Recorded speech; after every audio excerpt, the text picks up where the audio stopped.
Well, hey folks, how y'all doing? Welcome back. And in the land of grills, we did another modification to the Blackstone pizza oven. Folks, look at this. Talk about what this grill needed. That's right, a shelf. And it's a folding shelf too. And you're saying, if you know this grill, you're saying, Tom, what happened to the handle? The handle, you put in the back so you can still move around. And you know what? I put a handle underneath right there too. So you can move it around even if you don't want to have that handle. Temp probes in different places. Folks, I'll tell you what, this is what the Blackstone should be. And I'm going to leave a link down below to a review I did this. I'll leave the link down below to when I changed out that thermometer. And you know what? Let's get started on this one. Going to be a good one. All right, folks. So we're going to get started here. I just, I want to show you a couple things here.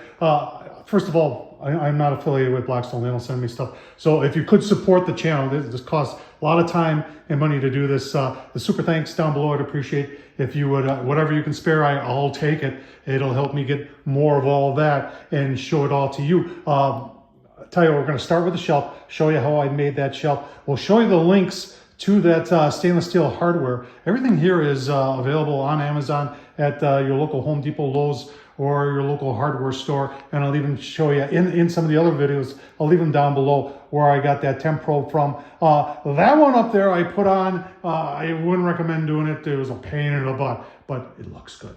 So let's get started with the shelf. All right, let's get started with the mod here. Now I was giving it some thought, putting it on the front, I just thought would, be in the way of putting stuff in the stone here. So on the side is the next option. Now, one of the things that sticks out is this handle. So still, I think it works just fine the way it is, but we also have to take in consideration that these are slit. This is not perfectly vertical here, or plumb as we would call it. It pitches in just a little bit. So when we put our stainless steel shelf brackets on there, we got to make sure that we're allowing for that. All right, so here's the wood we're going to use. A hardware store called Menards, but I think you can pick these up at Home Depot or Lowe's. They sell these handy panels, and this one's made out of poplar. Poplar takes paint pretty well, and we've got 19 inches across here, and then 16 inches for the width, and that sort of comes in a 16-inch width. And what I'm doing is I'm cutting out just a little design there, a little curve on the corner there to make it line up with some of the curves that are on the Blackstone itself. Got the lights off so you can see. So I'm on the scroll saw here, and let's continue cutting there. And I will take this on the sander. We've got a combination belt / disc sander that I'll clean this up. Get the sides and the edges looking a whole lot nicer. It's exciting, eh?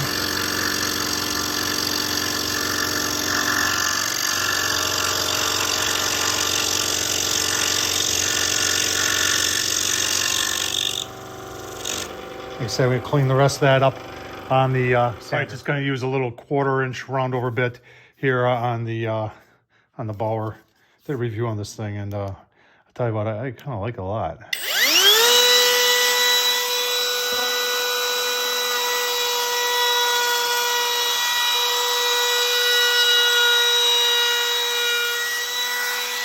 Like that. Got to sand down, use the random orbit. A lot of people criticize Bauer stuff. I like it a lot. Did a review on that too. And just a little hand sanding, break all these edges on there, clean it up real good, ready for paint. That's what we're using for paint. Well, there's the table all finished. Got a couple coats of the Rust-Oleum on there. And then, yeah, I decided to put a black pinstripe that's got some of that same speckle in it that the paint on the Blackstone's got. And I found this on Amazon. It's like a pinstriping material. It's called Vivid. It's by 3M, and it's made for cars. And it's supposed to have really good durability. I did wrap it around, didn't go all the way around the backside, no one's gonna see that. And just for the heck of it, I did put some staples on the backside just to give it some mechanical too. So next up, let's get those hinges on there and let's get it installed on the Blackstone. All right, there's the finished shelf. Let's get it on the Blackstone. Now, a lot of thoughts going on as to how I wanted to install this. And one of the thoughts was just to put it on this part right here, which is angled, so we'd have to do some work here. But what I did come up with is taking the handle off, and we're going to take not only the handle off, we're going to take the bracket off, and then we're going to use both those screw holes and those screws to attach our stainless steel. I think that'll work. And then you're saying, well, Tom, what about the handle? Now, I'm going to put a little handle underneath on the wood, but I'm also going to take this handle back here, and I'm going to reinstall it on the back of the grill right here, so you can pull it that way too. So you'll have two options. You'll be able to put the table up and use the handle that'll be underneath and pull it that way, or you could use the handle on the back. Yeah, makes perfect sense, right? Let's get going. All right, there's our handle. Well, that's where it's going. I know I told you I was going to put it right down there. Now, in order to do that, remember that's part of the top there. So in order to do that, you got to crawl underneath. You got to take the 4 screws out. You got to lift the whole thing up, put it on my garbage carts over there, and flipped it on its side. And then I realized that in order to get into here, I had to take all 4 feet off and that whole bottom panel. A whole lot of work, folks. And I tell you what, I put it back on. I'm just going to put it right here in the back. Now, a lot of you people are saying, hey, Tom, you know, by doing this mod, you're taking away the portability of this pizza oven, so you can't take it out of the stand. Well, you could, but it would be difficult. Folks, if you own one of these, you put one of these together, you know gosh darn well that once you got it into the stand there, this thing is pretty much staying in the stand, because in order to get it out, you got to take the gas tank out, you got to crawl underneath, and you got to get the 4 screws and all 4 corners off in order to take that out of there. So I'm going to keep on going on with that. Give you a look, see at the finished product, and then we'll start. Yeah, then we'll start on. He says I don't show me doing the work, so drilling hole. Wasn't that exciting? Handles installed, easy peasy. Kind of made a mistake already.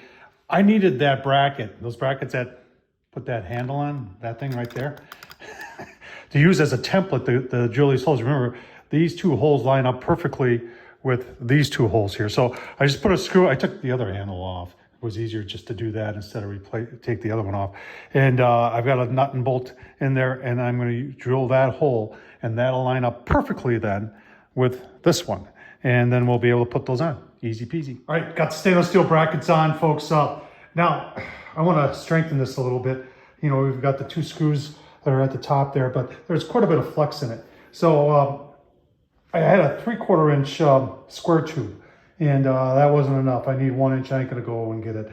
But I've got this 1 inch, this is a wood called kumru. Kumru is virtually indestructible. Call it ironwood. So that is gonna work real nice. I am going to drill some holes into it and all the way through, and put some fender washers on the back and drill them, and then I'm going to take out, sand it, I'm going to paint it black. You won't even know it's there. It's going to be perfect, folks. And you know what? I already put the top on, and it's looking mighty nice. So we get the Kumaro done, get that painted, get that on, and then we're going to install the top, and then guess what? We're just about done. Like I said, you won't even know it's there. Even painted it with the same kind of speckled paint that Blackstone's got.